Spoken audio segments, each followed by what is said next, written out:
Boa noite, meu povo. Boa noite. Sejam todos bem-vindos mais uma vez no nosso encontro de amor, né? Então, que vibremos no amor. O amor está no ar. Esta casa é um lugar abençoado pela espiritualidade, por Deus. E basta que queiramos entrar nessa sintonia junto com os amigos. E aí a gente imagina o carinho da espiritualidade nos aguardando, né? E alguns já sabendo quem estaria aqui esta noite, intuindo, envolvendo ao longo do dia, porque pensa, não é uma tarefa muito fácil, né? A gente dá um trabalhinho para os espíritos que nos acompanham, né? A gente quer, né? Ser sutil, Dificilmente a gente facilita a vida deles. Hoje eu estou bem, vou lá para o centro, né? Vou buscar minha bênção. Eu quero agradecer porque eu estou numa fase boa. A poesia do João Carlos estava no verbo e fala da Mariana. Pensa que trabalho, né? Mas ao mesmo tempo, né? É linda essa poesia, né? Quem não teve a oportunidade de ver, o anjo da guarda do bêbado, né? Então, aí é um trabalho um pouco mais dobrado, né? Vamos entender a situação. Mas pensa, na hora que a mulher se voltou contra o marido, o anjo da guarda, não. Eu tutelado, não. Não vem não que eu te dou a bife. Não vem não que eu te dou a bife. O anjo da guarda, olha só. Uma forma simbólica, né? De representar. Mas é assim que acontece, né? Então, é uma forma, para não pegar tão pesado, a gente fala do trabalho. Mas aí, cada um se avalia. Você está facilitando a vida do seu anjo da guarda, do espírito protetor, ou está dificultando, né? E aí fala assim, não, eu preciso dar alguns desafios para ele. Não, pensa bem, reflita. Então, vamos iniciar o nosso encontro nesta noite e já é um motivo de agradecermos por termos superado os obstáculos. A Stephanie nem fala, né, Stephanie? Atravessa São Vicente inteiro, praticamente. Sempre acontecem algumas coisas. E o abençoado trânsito em nossas vidas, para facilitar mais ainda esse percurso. Mas, enfim, conseguimos estar aqui. Então, e é aquela frase que eu sempre repito aqui.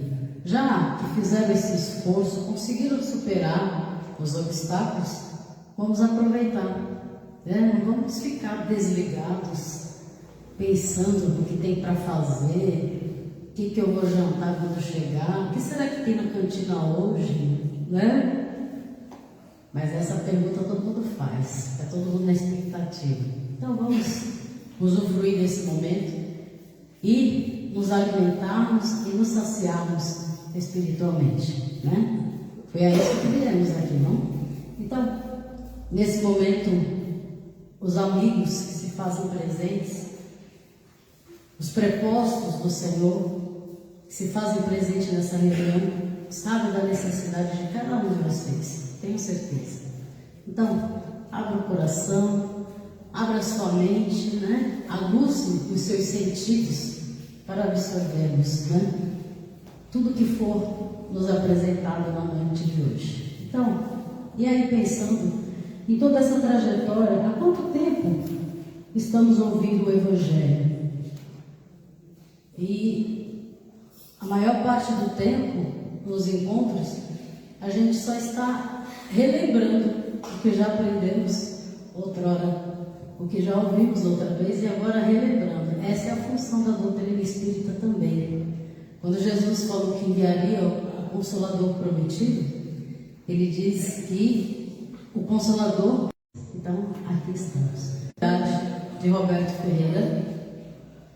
Essa música é novinha, veio para ele 17 de maio de 92.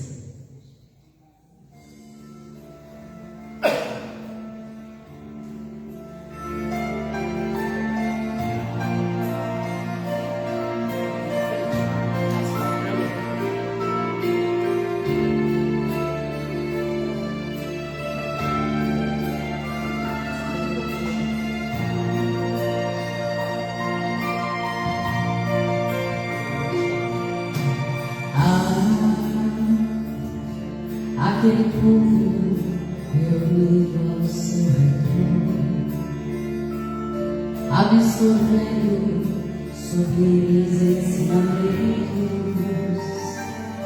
seu evangelho aplacando a dor maior. Quanto consolo em meio a tanto sofrimento.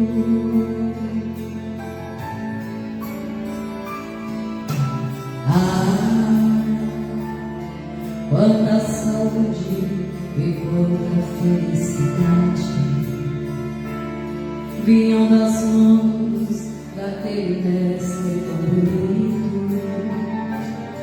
Quanta certeza na vida e eternidade, quanta verdade vinda do Pai infinito.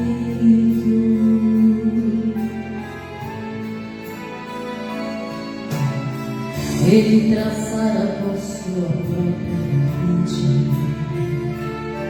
através do sacrifício redentor, uma jornada para nos levar da liberdade,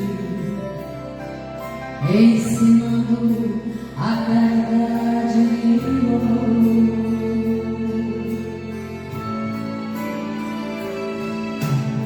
E aquele dia ficou para sempre gravado no éter cósmico para toda a eternidade, pois mesmo tendo sido ele crucificado, rogava ao Pai que perdoasse a humanidade.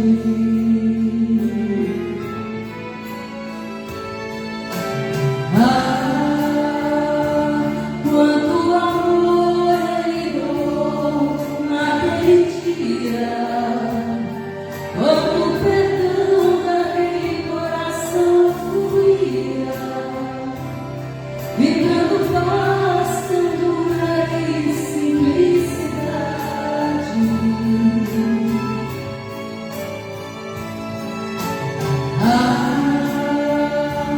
Quanta ternura tinha ele em seu semblante, com sua luz divina e tão radiante, se transformando em lição para a humanidade.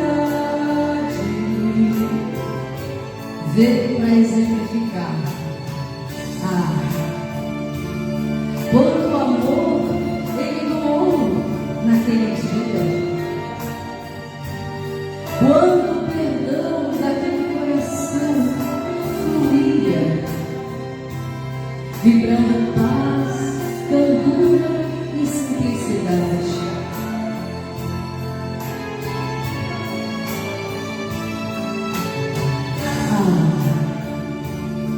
Quanta ternura tinha ele em seu semblante,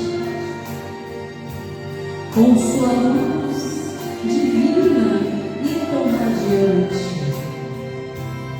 se transformando em lição para a humanidade.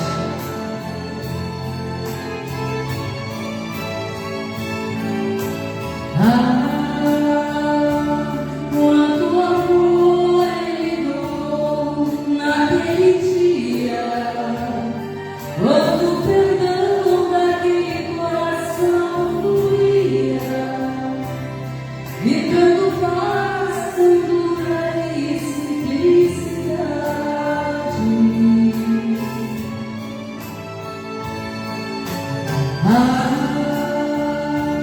Quanta ternura tinha ele em seu semblante, com sua luz divina e tão radiante, se transformando em lição para a humanidade.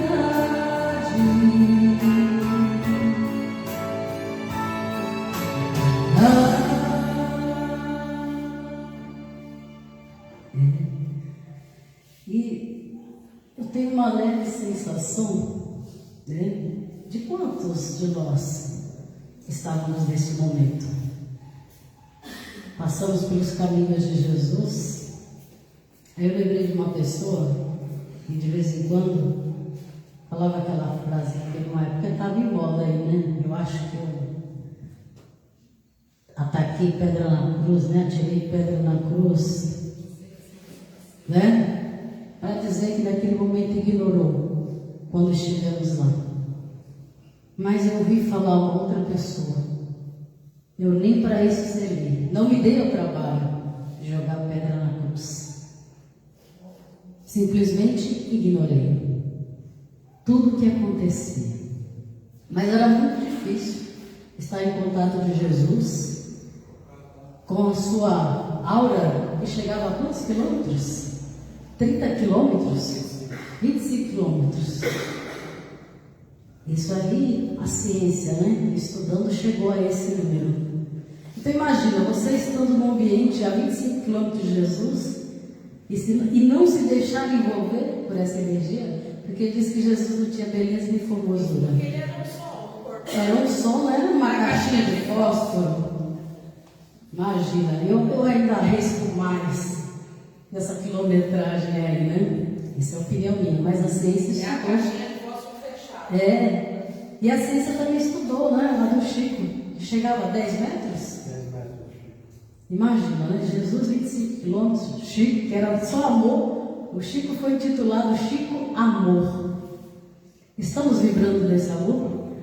A nossa aura já está chegando já no outro ali, o outro já está se sentindo bem. A da gente já aparece um pouquinho quando faz raio-x. É, a gente até ri, né? Mas como o Evangelho fala, vós sois luzes, deixai brilhar a vossa luz. Então quem está se ofuscando é você, porque você tem a mesma capacidade, né? Então vamos começar a estender aí, né? 2 centímetros, 3, 4, 5, 30. Tem gente que tem. Mas é verdade, tem pessoas que já estão emanadas desse magnetismo, que as pessoas falam, nossa, só de estar na tua presença eu já estou bem. Já É tomei falar verdade. desse passeio aí? Os passinhos? Qual? Dá 2 para frente e 1 para trás. Quer ir para frente mais ligado a marcha ré? Não. É 1 para frente e 2 para Lembra que trás. a senhora falava? Ou seja, 2 passos para frente e 1 para trás. você nunca sai do lugar, né? Mas não importa o tempo que terás que esperar. Deste toda a eternidade para o homem melhorar. Mas a música não é essa, né? A música é lá no CD Buscar e Vir, porque é uma música também inspirada a Roberto Ferreira. Todas têm sua hora, né? Todos terão o seu momento. A Claudinha que gosta desse versículo, porque nenhuma das ovelhas confiadas a Jesus deixarão de encontrar a luz. Também música, né? Então vamos lá. Então vamos deixar fluir a nossa energia, vibrarmos juntos neste amor, fazermos parte dessa corrente. Pode aumentar mais um pouquinho, né?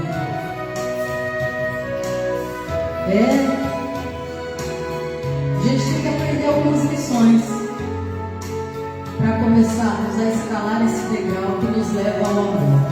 É uma escadinha de 9 dons.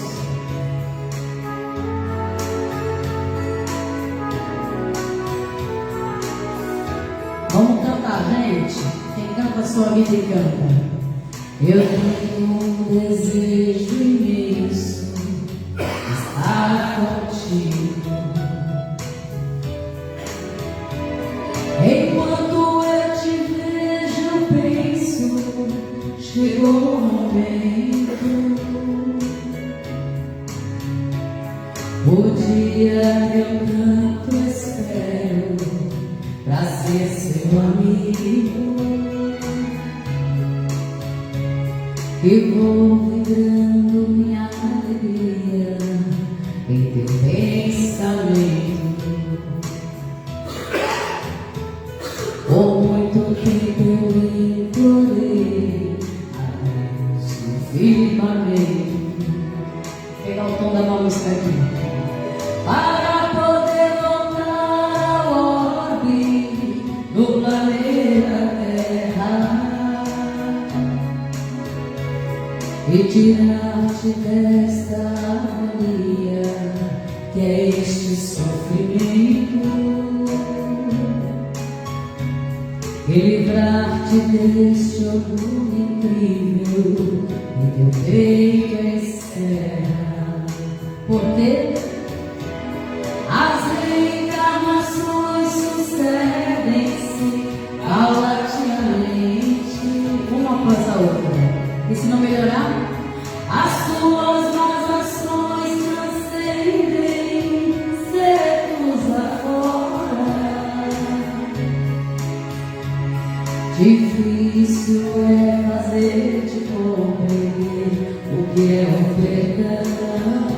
Mas Jesus prometeu, estou tranquilo. Mas Cristo prometeu ao Pai solenemente que salvará as suas ovelhas, todas têm sua hora. E um dia o amor brotará. Aonde? Porque todos temos a semente em estado latente. E um dia o amor brotará em seu coração. Ontem nós falávamos a esse respeito. Aquela pessoa que você se julga perdido, né? Que não tem jeito. Meu Deus, só Deus na vida dessa pessoa. É só Deus mesmo. E essa pessoa está predestinada a seguir o mesmo caminho ao qual estamos seguindo. E aquele que se julga perdido, um dia também será anjo, né? Mas cada um tem a sua hora, tem seu tempo, né? Porque Cristo prometeu ao Pai solenemente que salvará suas ovelhas, porque todas têm sua hora, né? Então essa é a certeza que nós temos. Até para nós mesmos, seremos melhores futuramente. Graças às reencarnações. As reencarnações sucedem-se paulatinamente. As más e as boas. E as suas más ações transcendem séculos afora. Difícil é fazer-te compreender o que é o perdão. Mas Cristo prometeu ao Pai solenemente. Olha a natureza aí. Que salvará as suas ovelhas, todas têm sua hora. E um dia o amor brotará no seu, no meu, no nosso coração. E um dia o amor brotará no seu coração. E um dia o amor brotará em seu coração. E um dia o amor brotará em nossos corações, né? Então, se ele vai brotar, tem uma semente aí? Olha só. Então, foi plantada. está plantada, em estado latente, esperando que você adube. É só um piolinho. Piolinho. A gente que está aqui ao lado da mata, né? A gente tem que ir se adaptando com tudo, né? Agora a gente está tendo que conviver, principalmente no meu andar. Todo dia tem aqueles calanguinhos verdinhos, sabe?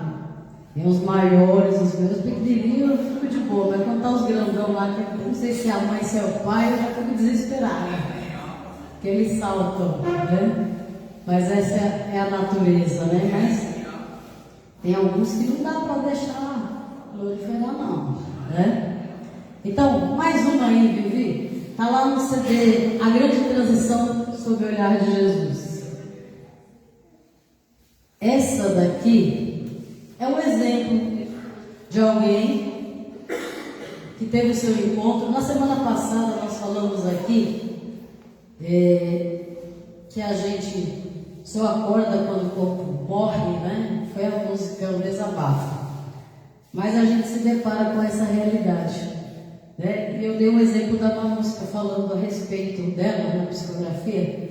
A gente sabe, né, nós que acompanhamos essa trajetória e desfrutamos das canções gravadas com todo o amor e dedicação que ela, né, se empenhou. E a gente falava, nossa, que trabalho lindo. Ela falava, eu não estou fazendo nada demais. E a gente sempre acha que é pouco. Realmente, né? Cada um sabe da sua capacidade. Mas na nossa visão a gente acha bastante coisa. Um trabalho muito bonito, muito árduo. Percorreu caminhos aí, árduos. E aí chega no plano espiritual, você desperta para a realidade. E aí ela fala, a minha pequena bagagem foi o que me ajudou nesse momento de despertar. Né? E aí? É aí que eu falo, né? É nesse momento que a gente desperta. O pouquinho que fez ou o que deixamos de fazer, a gente só vai dar conta do lado de lá. Então, nós aqui, vocês já sabem, já ouviram bastante, que segundo André Luiz, quem tem mais de 2 semanas, já não vai poder dizer eu não sabia, então estamos comprometidos. E esse personagem aqui, que a música sempre representou ele muito bem, eu não vou cantar ele antes. Só vou cantar depois. Depois, quem sabe, eu canto aqui. Mas eu vou fazer atualmente. Uma letra e melodia de Marisa Cajado. O Espírito vocês vão descobrir já já. A música é Se Eu Soubesse. Né? Pode soltar ele, vem. E ele foi orientado, hein?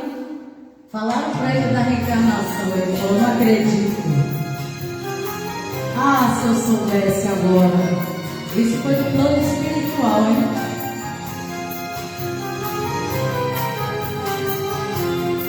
Se eu soubesse o que sei agora, aqui nessa hora não sofria tanto.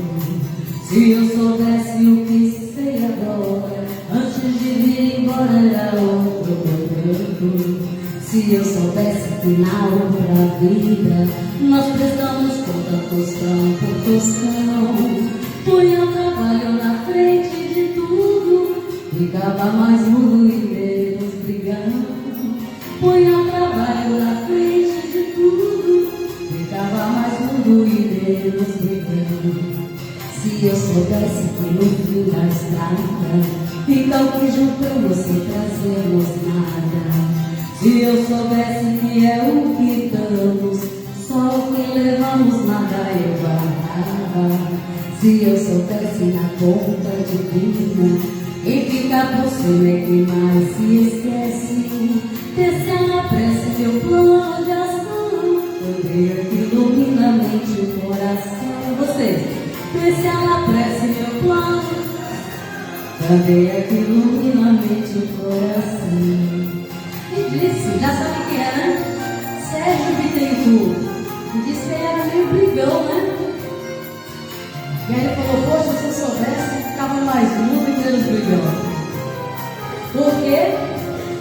Se eu soubesse que no fim da estrada fica o que juntamos sem trazermos nada. Se eu soubesse que é o que damos, só o que levamos nada eu guardava. Se eu soubesse na conta divina, quem fica por cima é quem mais se esquece. Descer na prece meu plano de ação, poder que ilumina a mente e o coração. E agora? Descer na prece meu plano de ação, poder que ilumina a mente e o coração.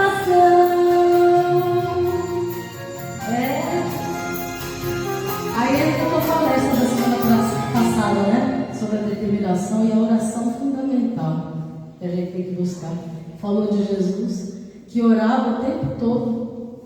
Mesmo, será que Jesus precisava orar tanto como o Senhor falou? A gente que mais precisa é o que menos ora, né? Então, a oração é que nos auxilia, gente. Porque temos que... Boa noite, Emerson. Tudo bem? Tudo certo? Semana tranquila? Então tá bom. Bora abastecer hoje, hein? Porque eu quero você domingo tinindo, tranquilo.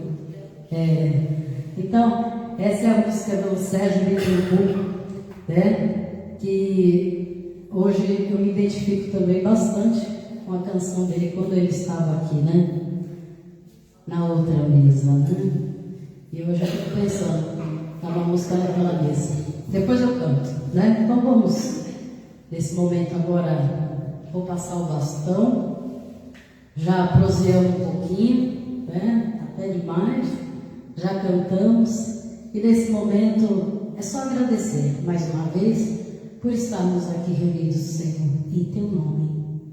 E assim como Tu mesmo prometestes, onde estivesse 2 ou mais em Teu nome, ali estaria. Então, com certeza, Jesus está em nossa companhia. Queremos envolver com muito carinho, pedir a espiritualidade, que com certeza também já envolveu, através das canções, das vibrações, a nossa querida Stephanie, responsável pela palavra do Evangelho desta noite. Muito obrigada, que assim seja.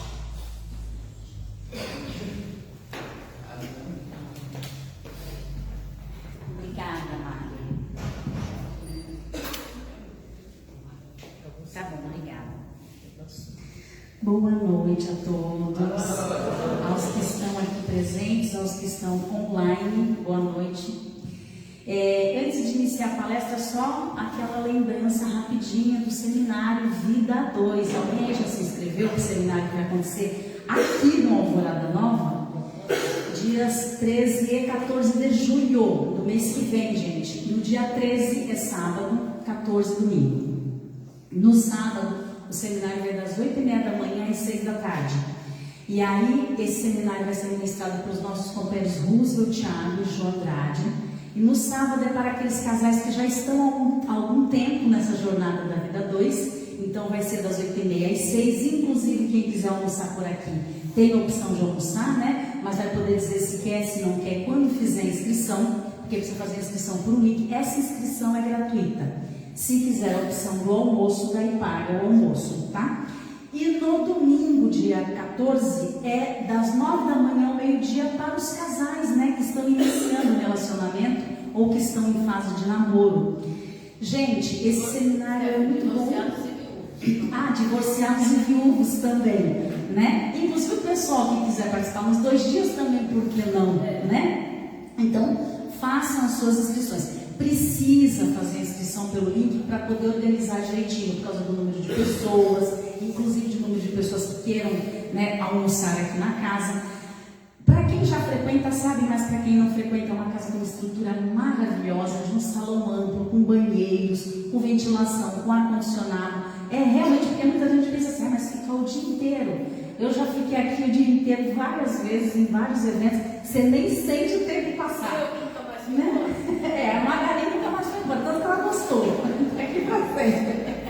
Então, gente, relembrando, dias 13 e 14 de julho, para você que está em casa aí nos assistindo, faça a sua inscrição. O link está lá dentro da página da USE São Vicente. Ou então entre em contato com a Magali, entre em contato com o Rodrigo, que eles também passam o linkzinho. É inscrição gratuita.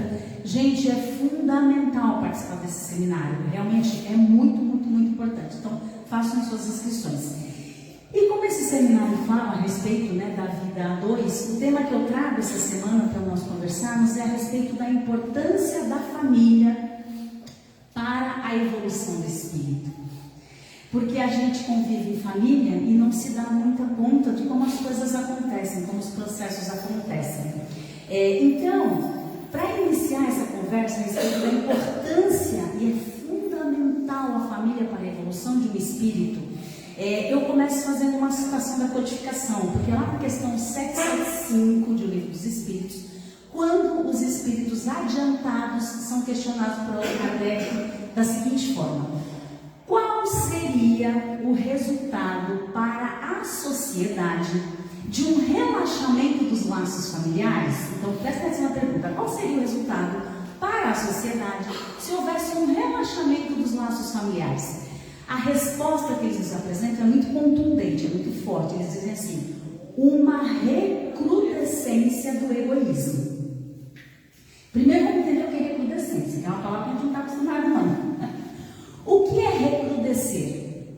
Recrudescer significa surgir com mais força, com muito mais potência. Vou dar um exemplo para simplificar nossa compreensão. Por exemplo, quando uma pessoa contrai dengue, qual é o maior medo? Que contraia a segunda vez. Porque a chance de ter um quadro de dengue hemorrágica é muito grande. E aonde termina uma dengue hemorrágica? Normalmente em óbito. Então, recrudescer significa surgir com mais potência. E por quê? Vamos pensar no aspecto dessa palavrinha, o egoísmo. Recrudescência do egoísmo na sociedade, ou seja, na humanidade. Significa que, quando esse egoísmo, esse vício, essa vicissitude nossa ressurge com mais potência, porque, assim como qualquer outro vírus, já conhece quais são os pontos de imunidade daquele organismo. Já sabe quais são os pontos frágeis daquele organismo. Por isso que esse vírus se torna muito mais potente. Com o egoísmo não é diferente. E se nós pararmos para pensar, o egoísmo é exatamente a frequência, a potência e o vício que é contrário às virtudes fraternidade, solidariedade, humildade, caridade, que é tudo que nos afasta do egoísmo. Portanto, vamos refletir sobre essa questão. O que aconteceria para a sociedade se houvesse um relaxamento dos laços familiares? Uma recrudescência do egoísmo. Ou seja, tudo o que a gente, a duras penas, procura evoluir, até antes da vinda do Cristo e depois da vinda dele, porque antes de todos os ensinamentos de Cristo, nós tínhamos a lei mosaica de Moisés, que era o olho por olho, dente por dente, e ali a gente estava tentando ficar um pouco melhor, e aí Cristo vem e nos diz, era olho por olho, dente por dente, e agora eu digo que é no perdão, é no amor, é na caridade, é na servidão, que a gente consegue o processo de evolução. E aí tudo que a gente está esse tempo todo lutando tanto para desenvolver, uma recrudescência do egoísmo nos faria simplesmente perder individual e coletivamente todo o processo de evolução. E aí, para nós pensarmos um pouquinho sobre isso, eu vou voltar na nossa infância. Porque, no geral, tirando raras exceções, a maioria de nós aqui já teve a infância aí pelo menos umas 4 décadas para trás. Por aí. Uns 40 para cima o povo que está aqui, essa faixa etária. Eu estou quase nisso. Está quase, né, tia Alexandre? 42, né? 2 décadas da minha. Então tá bom. Só eu já estou há 5 décadas da minha infância, tem que conversar. Então, só nesse período pequeno, se nós pararmos para pensar, nós já sofremos profundas transformações sociais. Então, por exemplo, até mais ou menos a década de 60, nós tínhamos um modelo chamado modelo família clássica, em que o pai era o pai orientador. Então, até mais ou menos ali meados de 60, como é que funcionava, já que nós estamos falando de laços familiares e de formato familiar, como é que funcionava? Era assim, a presença do pai, mesmo ausente fisicamente, estabelecia uma ordem. Então, lembram que era só dizer uma frase assim, ó, quando seu pai chegar, era o suficiente para manter a disciplina e a ordem dentro da casa, era ou não era? Até na nossa infância a gente tem essas memórias, né? Então, nós tínhamos aí esse formato do pai orientador, esse formato clássico de família, em que, inclusive, se nós analisarmos alguns aspectos, os casamentos eram muito mais duradouros. Mas isso não significava dizer que eram mantidos por amor. Oi, tio Alexandre. Eu lembro de uma frase que era muito repetida em casa: mãe, não conta por pai. A frase que o tio Alexandre falou que era repetida sempre dentro da casa dele era: mãe, não conta pro pai. Né? A gente usava esses argumentos assim. Então, se nós analisarmos esse formato, a gente vai ver, por exemplo, que os casamentos eram muito mais duradouros, mas não necessariamente porque houvesse amor.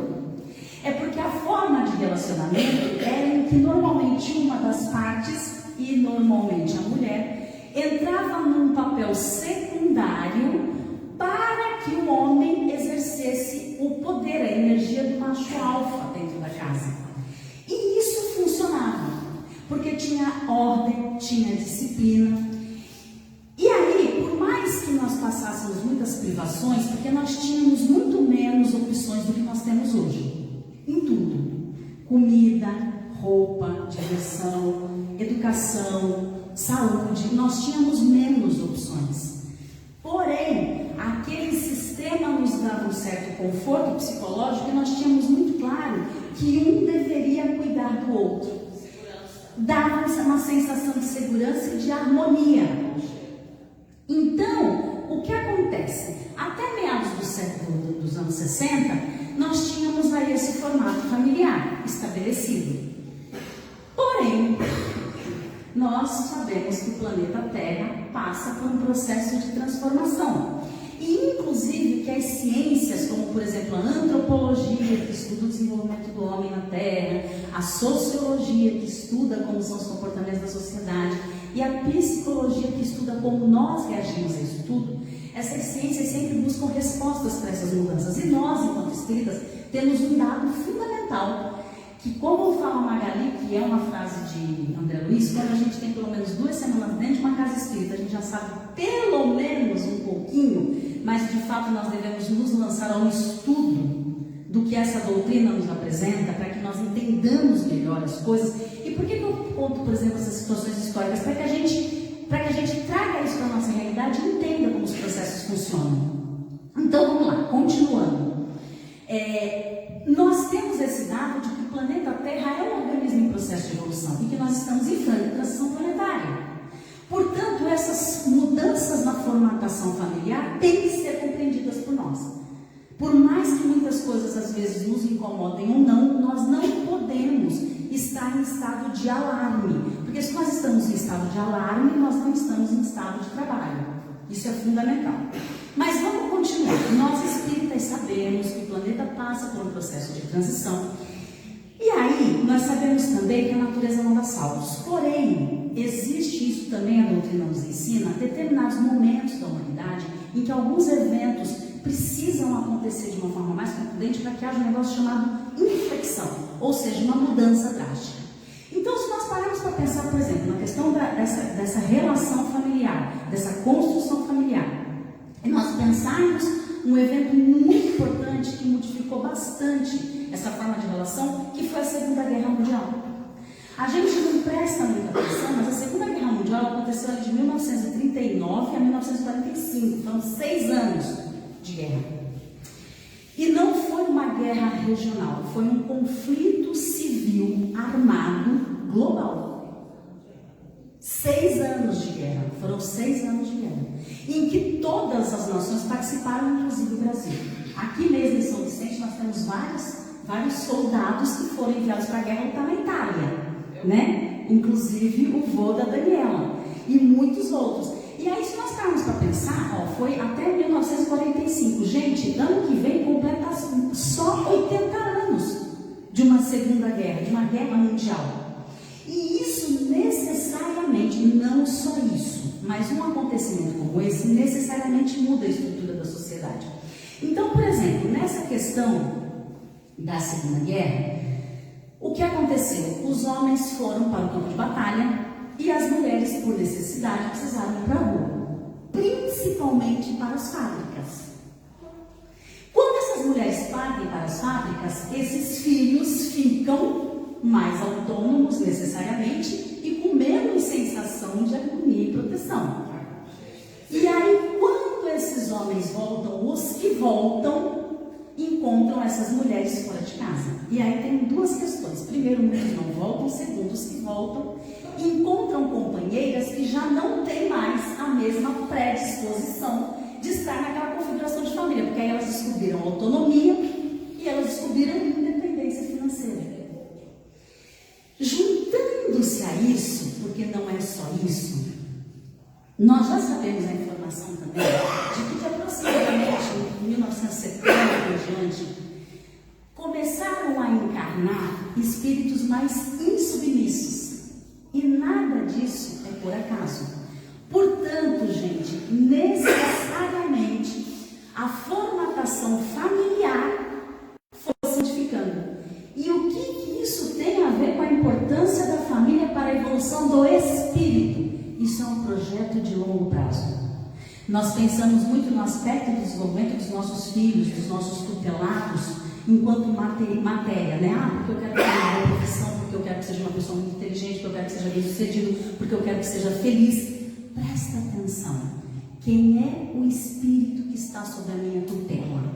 Eu tenho que me perguntar isso. Porque muitas vezes o que eu estou querendo materialmente para ele não é o que ele espiritualmente está precisando. Nem pode. Às vezes nem pode. Então vamos lá.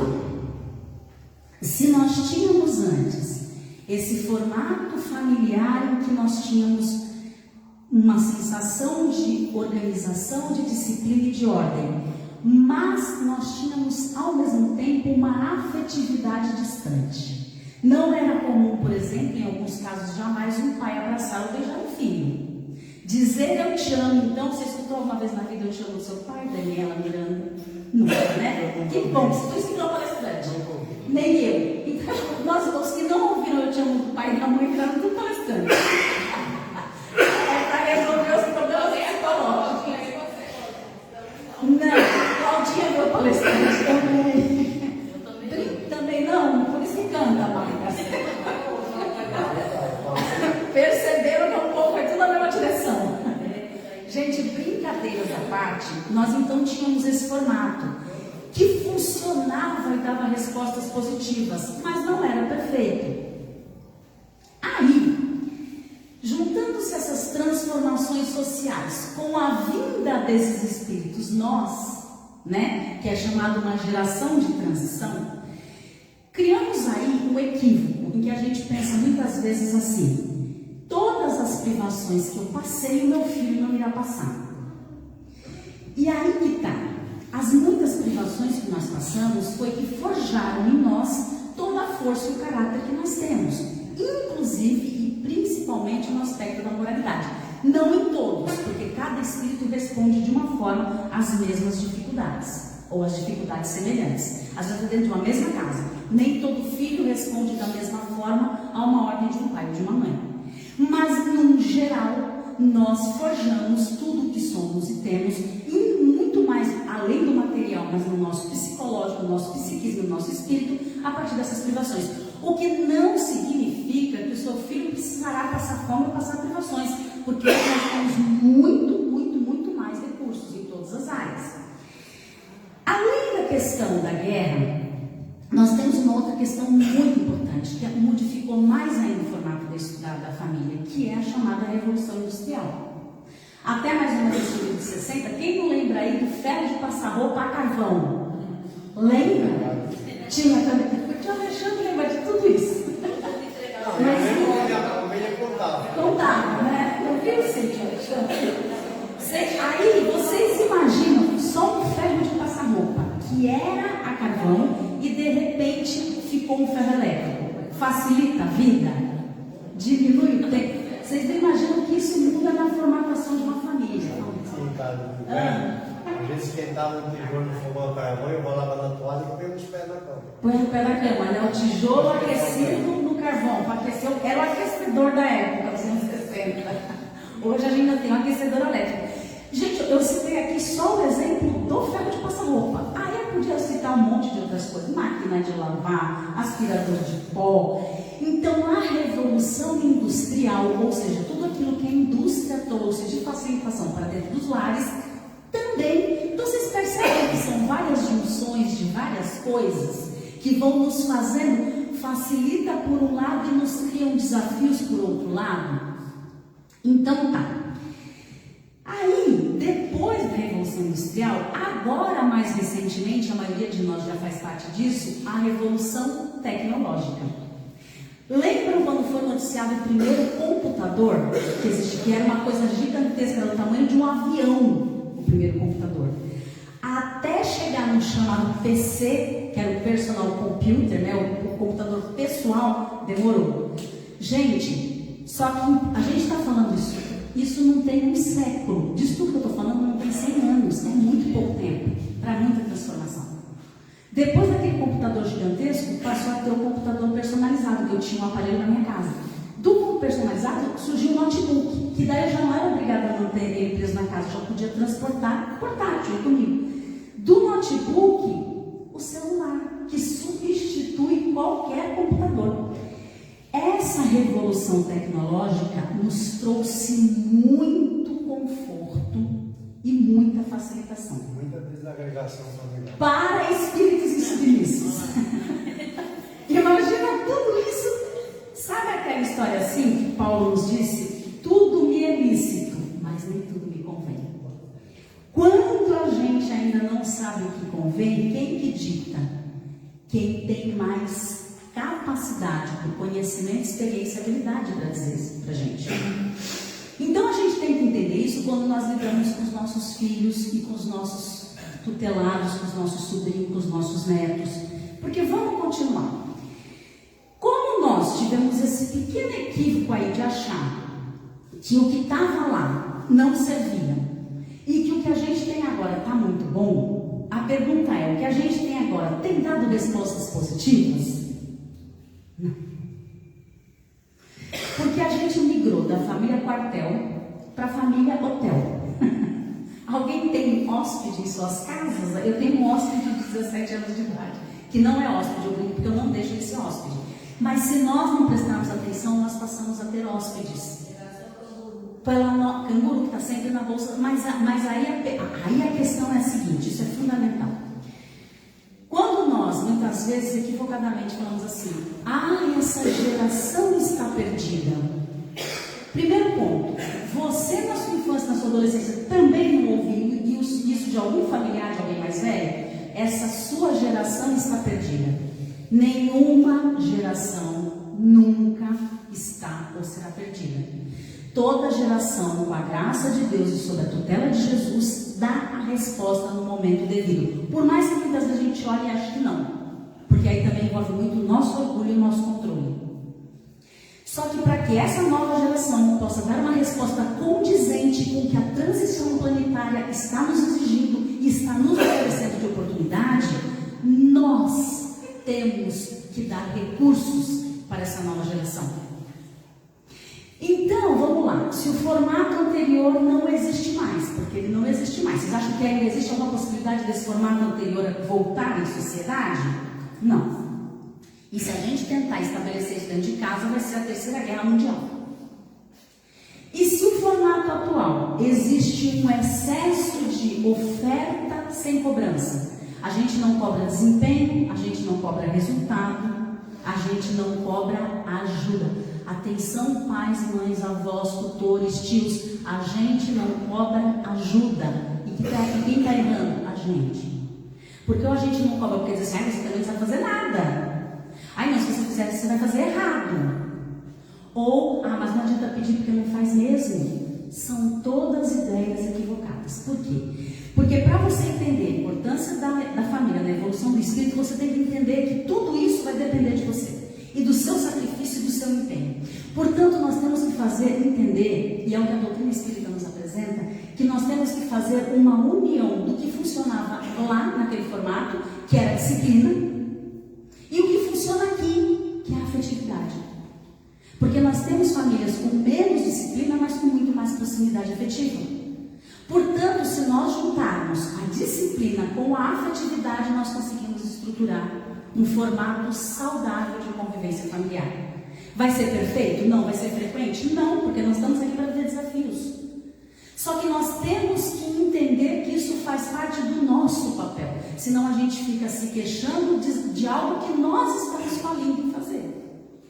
Então, o relaxamento do laço familiar pode ter como resultado social a recrudescência do egoísmo. São aquelas pessoas que não têm a capacidade de entender que ouvir o celular com a música alta em público é uma invasão do espaço do outro. Falta de educação. É uma coisa simples, gente, é uma coisa simples. E aí eu vou entrar nessa questão, mencionando aqui uma frase de Pestalozzi, que aliás foi alguém que Kardec também pegou como referência. A palavra ensina, o exemplo arrasta. Portanto, por que é que quando a gente fala assim, essa geração está perdida, a pergunta é, o quanto você tem se sacrificado para que essa geração não se perca? É isso que a gente tem que pensar. Por quê? Na questão 383 de O Livro dos Espíritos, Allan Kardec faz a seguinte pergunta, essa pergunta é muito, muito, muito boa. Ele pergunta assim para os espíritos, ó. Qual é para o espírito a utilidade de passar pela infância? Porque se a gente já nasce com uma série de experiências anteriores, para que passar pela infância? Ainda que nós tivéssemos um corpo pequeno, nós não precisaríamos ter infância psicológica, neurológica e intelectual. Nós já poderíamos ter conhecimento. E aí o espírito de verdade responde assim: encarnando com o fim de se aperfeiçoar, o espírito é mais acessível durante esse tempo às impressões que recebe e que podem ajudar no seu adiantamento, para o qual devem contribuir os que estão encarregados da sua educação. Com essa resposta, Allan Kardec e os espíritos adiantaram para a gente em 100 anos uma descoberta da psicologia chamada imprint psicológico. Todos nós, quando na fase infantil, nós temos uma plasticidade, uma elasticidade neurológica em que a gente está com essa janela aberta para aprender tudo, inclusive conceitos e comportamentos. E onde que a gente aprende isso? No convívio prático familiar. É ali, é naquela convivência que eu, enquanto espírito recém-encarnado, vou passar a ter impressões, tom de voz, palavras que são utilizadas, frases que são tipos de relacionamento, como as pessoas se relacionam, se é com respeito ou não, se uma pessoa... Oi? As crenças, o que essa pessoa acredita ou não. É a partir daí que esse espírito vai ter as primeiras impressões. Por quê? Depois do seu desenvolvimento, ele vai chegar na fase da pré-adolescência. É só a gente pensar na nossa própria trajetória que a gente se identifica nessa narrativa. Na pré-adolescência e adolescência, a partir dos 11, 12 anos até aproximadamente os 18, ele vai ter um negócio chamado a remanescência. Vai voltar. É assim, quando a gente encarna, a gente traz uma mala de viagem, com todas as nossas tendências e registros de experiências anteriores. Onde é que essa mala será aberta e nós vamos começar a usar essas ferramentas? Quando nós adquirirmos materialmente a independência. Não a independência total, vou até trocar a palavra, a autonomia. Porque é quando o adolescente começa a ir para as festinhas sozinho, é quando a mãe já deixa o adolescente sozinho em casa, já pede para ele fazer isso, fazer aquilo. Nesse momento, presta atenção, todas as tendências do espírito virão. É o exato momento em que este ser vai estar no meio de uma ponte, em contato com todas as experiências do homem velho, mas com a possibilidade de um homem novo. Entenderam o processo da importância da família para a evolução do espírito? Por quê? Muitas vezes a gente acredita que só existir é evolução. Estar encarnado não significa evolução, significa experiência. Você está experimentando a encarnação. Muitos de nós estão encarnados, porém estão ou repetindo tendências, ou pior ainda, contraindo novos débitos. Só existir não é evoluir. Não, mas eu já dei a vida para o meu filho, é o suficiente. Não, mas eu já convivo aqui com meu irmão e é suficiente. Não é suficiente. Porque se a gente continua a repetir tendências, nós não evoluímos. Então, todas essas transformações são fundamentais para que a gente entenda na nossa relação familiar. E eu estou falando aqui muito em relação de um pai, de um avô, de um tio, de um responsável, de um tutor por alguém mais jovem, mas essas relações também podem ser feitas de igual para igual, dentro de um relacionamento de casal, dentro de um relacionamento de irmãos. Porque, gente, prestem atenção, a gente já não se dá muito conta disso e é normal, porque diante de todas as evoluções que aconteceram até agora, diante de todas as facilitações que nós temos no nosso dia a dia e diante de todas as ocupações que nós temos no nosso dia a dia, é muito comum que a gente se distraia e ache, e a gente ouve muito assim: ah, mas isso hoje é normal. Por exemplo, um neto gritar com uma avó. Mas isso, ele vai gritar. Lembra dos espíritos insubmissos? Aí é quando você vai dizer: não vai gritar. Não vai gritar. E você vai.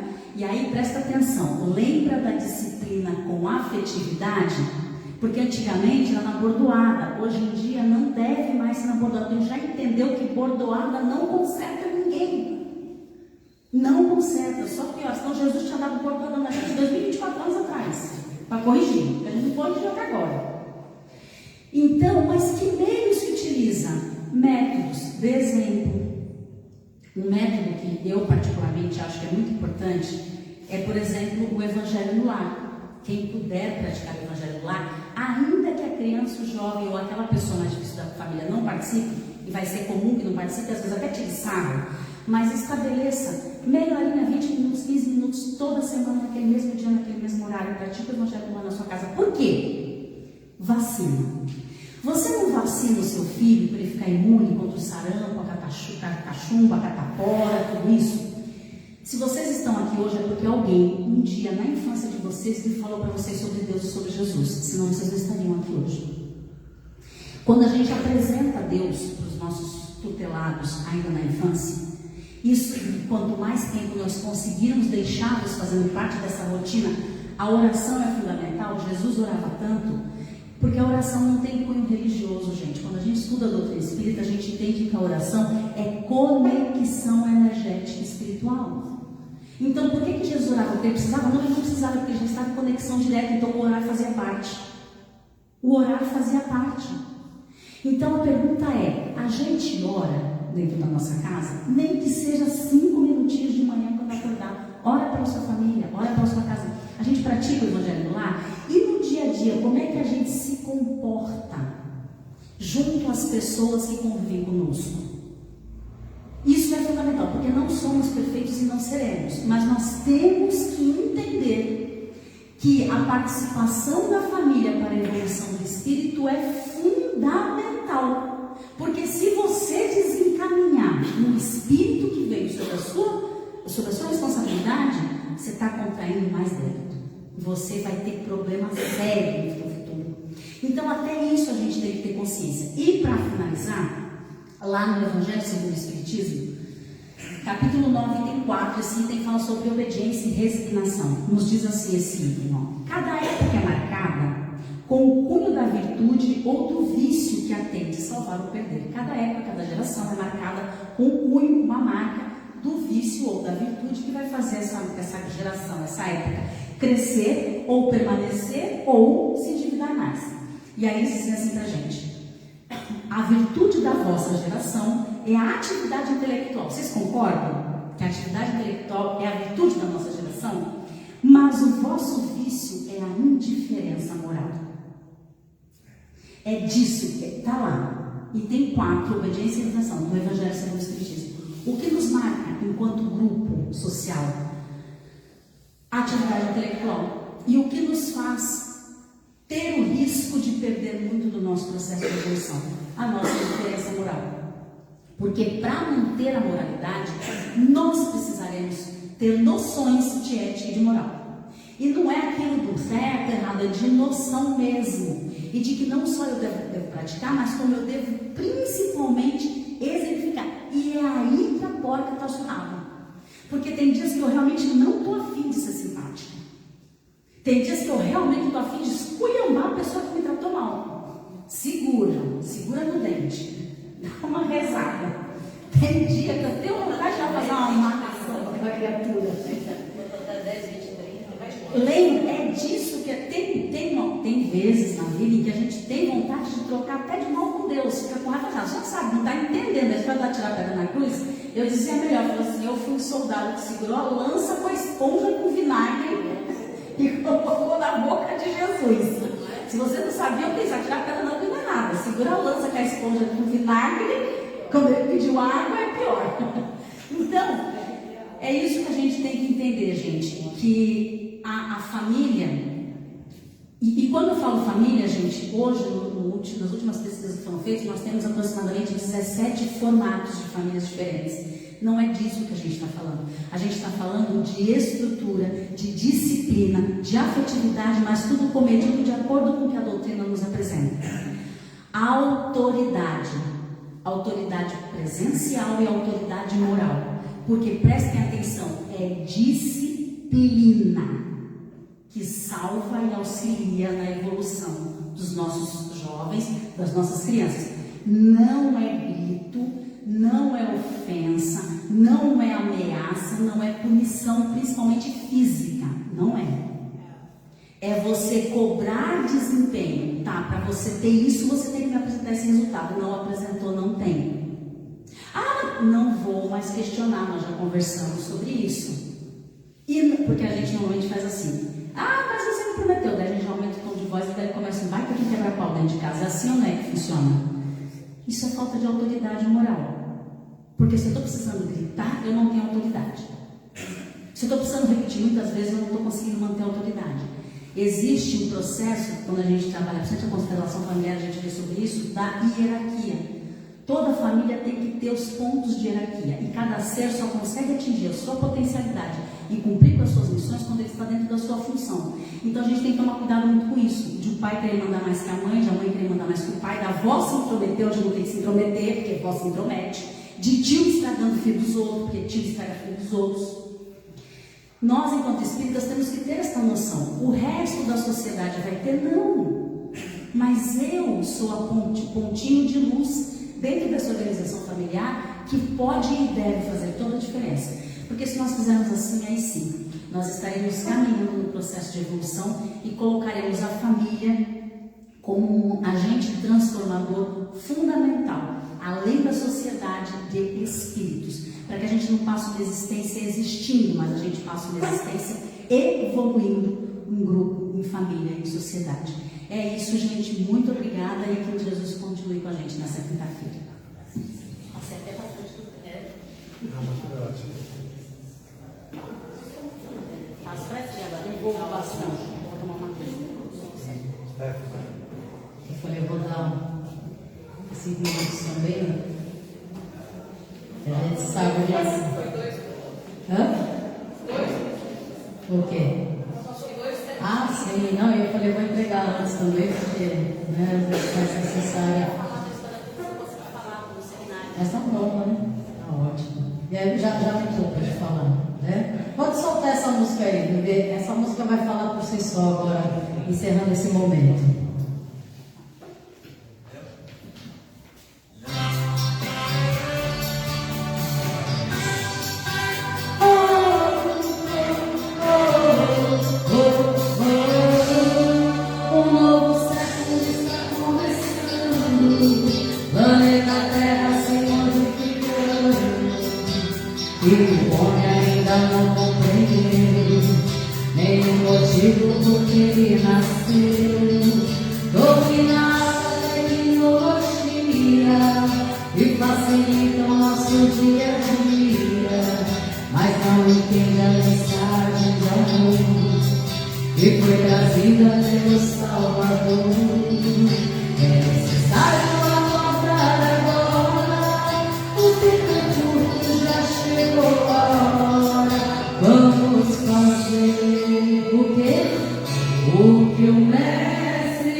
e só usamos nossa inteligência pra enriquecer, feliz de conquista e pela força.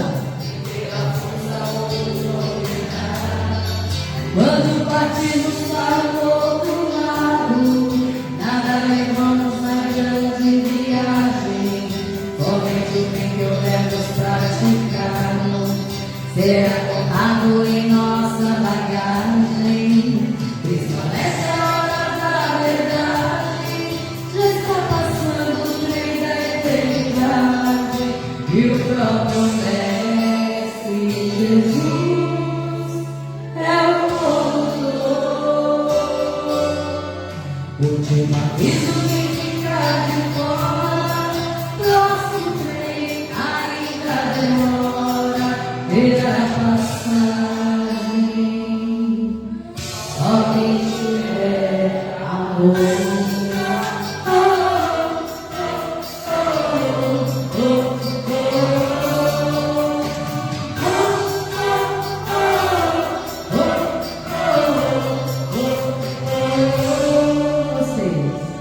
Só quem tiver. Deixa eu te fazer uma pergunta, rapidinho. Como é que o senhor conseguia viver na sua época? Sem celular, sem Wi-Fi, sem WhatsApp? Nossa, era uma vida difícil, né? Como você conseguia? Quem vê o Face sabe, né? Do mesmo jeito que o jovem de hoje vive sem respeito, sem família, sem escola, sem saber nem qual é o seu sexo, vai por aí fora. É isso aí, viu?